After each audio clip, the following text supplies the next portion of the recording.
Please go check out the previous part to gauge your bearings. This Indian man that swore at me. I had to highlight that it was an Indian man for the reasons that I'm about to put forward now ahead. My experiences with Indian men, especially Indian men, have been exactly that. It wasn't a black guy that was that vitriolic. I've been really hurt by black men who long ago, by Debezi, there is a problem in the black community between men and women. There is this war in the black community. And it's cantankerous, it's ugly, it's muddy, and it's bloody.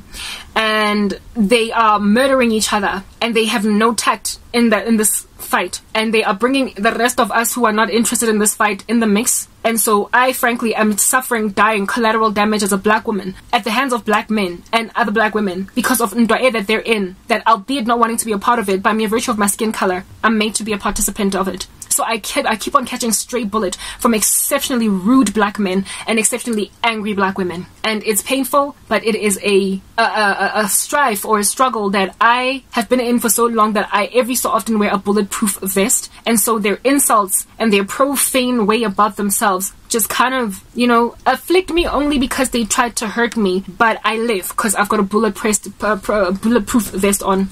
However, the Indian community is in and of itself curious about what's going on in the black community. I would know because historically I've had quite a few Indian friends, and I've gotten in my life, next to black people, the closest friends I've had have been Indian because bana lebo bunso lebona, right?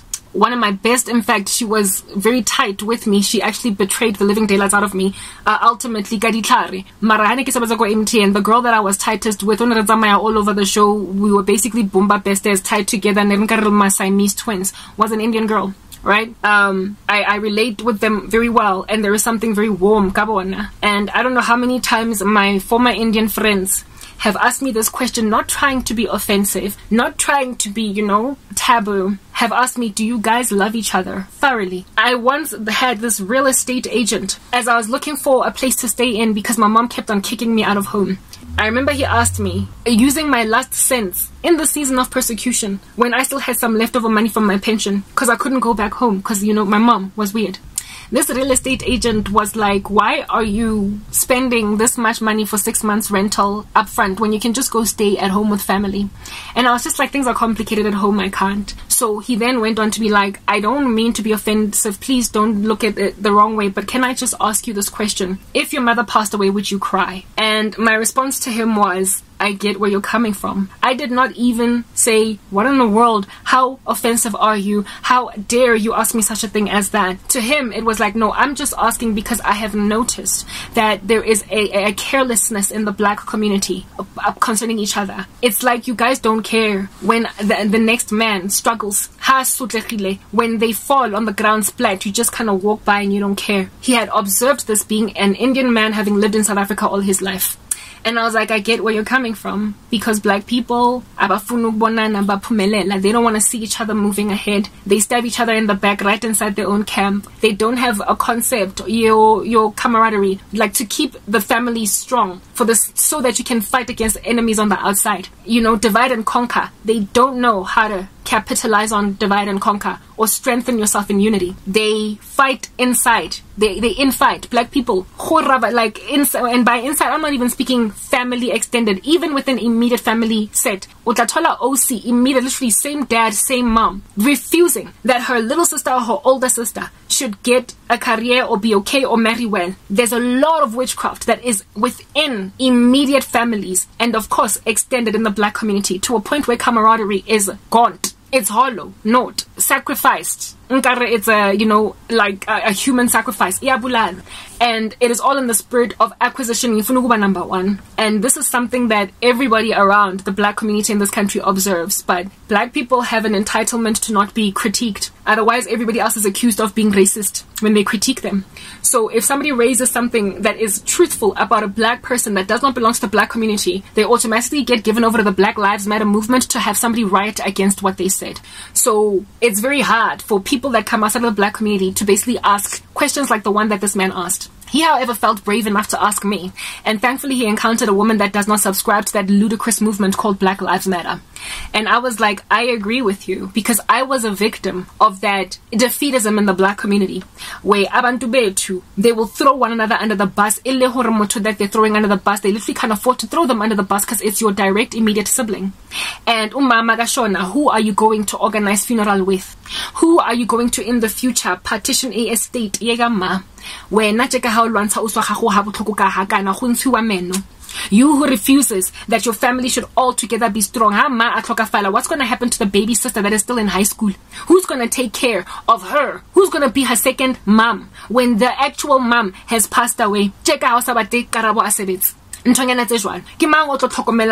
one that's still in high school, because you alone cannot take care of me and the baby. If the level of defeatism is inside the black community. Alright, and Indian people gaze upon it with curiosity because there is camaraderie in the Indian community. They hold each other's fort down. Even when they're not related, they will hold each other's agenda.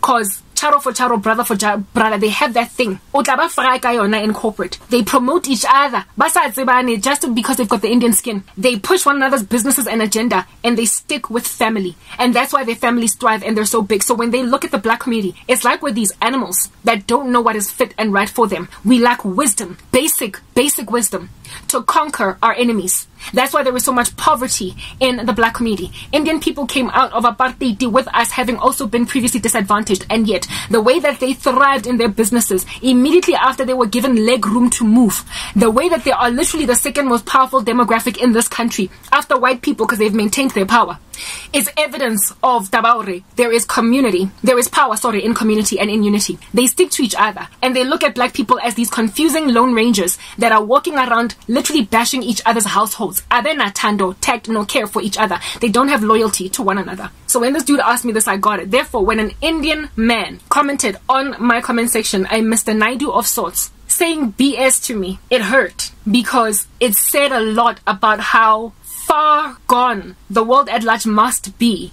for an Indian man who understands basic things like the softness of women and the influence of family to speak like this to a woman. So African Indians are not religious extremists unto Allah or Krishna or whatever. You will find those in the Middle East. They tend to be very sweet, kind, open, and they are like an older Indian man. It feels very fatherly to a young black girl or a young black boy. I don't know if you bikini auntie men, there's something about them that we connect to. So if at all an Indian dude is speaking rubbish to a black person, it's not highly in South Africa. It is highly unlikely inspired by racism. There is some other issue back there. So you can understand how contagious sin is. If an Indian man who has this basic mindset, they have this camaraderie with one another thing, and they tend to be very brotherly with people, including abantu abamnyama. When then a person like that has already been tarnished to a point of uktuga, indodagazi, a woman, it says a lot. It says a lot. It says that as society at large, whatever sins dwell in one demographic, the lines have been blurred. It's now entering into another. And so now we find ourselves in 2 Timothy 3 Boulevard, where my demarcations as to what is the typical character flaw of this particular people group. The defeatism and the harshness of black men, thanks to this gender-based violence culture in South Africa, has now apparently, allegedly, afflicted Indian men to a point where they also can now rock up and swear at women in a way that black men have given themselves a nice little reputation of doing very easily. It's influenced across cultures now. Meaning, what is there left for us to work with as Christians, as society? What is there to be salvaged when the bad habits of one group are now infecting another? Next part.